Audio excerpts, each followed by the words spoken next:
Hi, everybody. Hello. Happy New Year. Happy New Year. We're in kind of an in-between stage in the new year. We have one daughter who's back at school and one daughter who's not back at school. That's right. And go on. I was going to say we had a bit of a exhausting or more exhausting holiday than we were expecting because of teenage visits, friends over, late nights, and so forth. Teenage visitations. We thought that we'd get our sleep in after they were babies, and we realize now that it's actually, we're required to stay up much later than we'd like to. Yes, I don't even know how it compares, and if it does compare, and if we got more sleep when they were babies or less sleep now that they're, well, I was going to say adults, but They're teenagers. They're teenagers. Far from adults in many respects, I guess. They're on the cusp of adulthood. Cusp of adulthood. Well, the older one is anyway. So anyway, it was a little bit of a tiring holiday because of that, in a way we weren't expecting, and we got a little fractious with each other as a result. Yes, it seems like there's become this new fad with our children of having people round. It's almost like it's not a party. There's not enough people to call it a party. Well, maybe, I don't know, maybe we can call it a party. Or is it more Party? Or is it more of a soiree? Because it's usually about between 10 and 15 people. That's not true. What do you mean that's not true? Usually? Yeah, it's between, all right, I would say it's between 8 and 15 people. You don't think so? Maybe. I was thinking it was more like 4 and 5. Well, it feels like 50, or it sounds like 50. It might sound like 50. With all the stomping up and down the stairs and the music blaring, and this is going on to the wee small hours, and I'm trying to get my beauty sleep. It feels like a lot of people in our ass. Yes. And there was one particular night where you got no sleep. Yes. Yes, there was one particular, and there was no one actually, the teenage horde was not in our house at that point. The teenage horde was elsewhere. And not that I want to point any fingers and implicate anyone in particular, but one of our relatives, shall we say, caused us a certain amount of distress over the period of one night. And I, for myself, got barely any sleep whatsoever. And as a result of that, I was in a bit of a fractious mood the following day. We can't really say they caused us distress. No, I caused my own distress. You were caught up in your own distress. I was caught up in my own distress, and I would imagine that it's through the level of fatigue that I was experiencing that I wasn't probably firing on all cylinders. I was able to take my thinking very seriously, and in particular, some of your behaviour very seriously. I mean, personally. Personally. And then it was a situation where you took something. Well, I wouldn't say you took it personally. You behaved in a way. Well, you obviously took something personally, and then you behaved in a way which I thought was going completely overboard.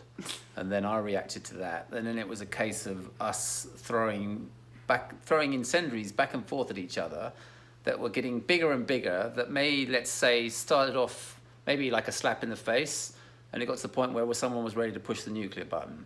We won't say who that was. There's a lot that's going unsaid in this vlog. It's the unsaid vlog.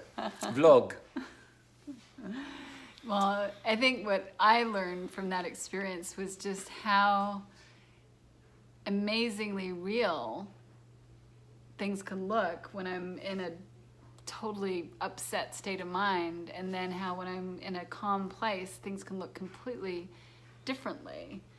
And it's like they're worlds apart.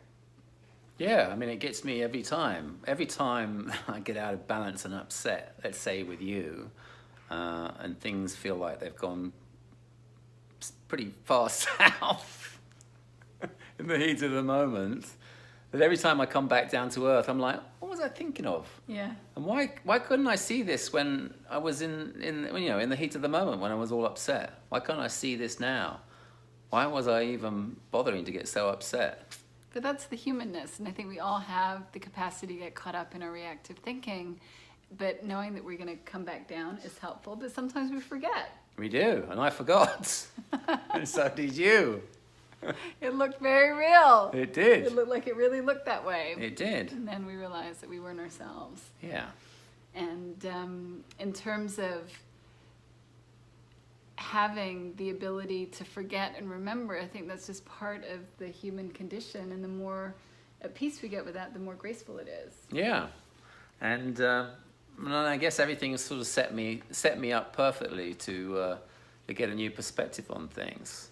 Because then I think that we went and did our sound bath, didn't we? We had our sound bath New Year's Eve. We did our breath work and we did our breath work and our sound bath. And then I got to quite a meditative state.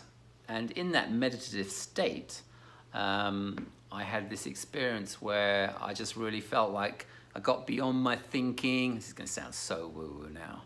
I'm setting myself up here. What? Well, I felt like I really got beyond my thinking and really kind of touched into the intelligence behind life. So there was just, I got to this space of just zero thought.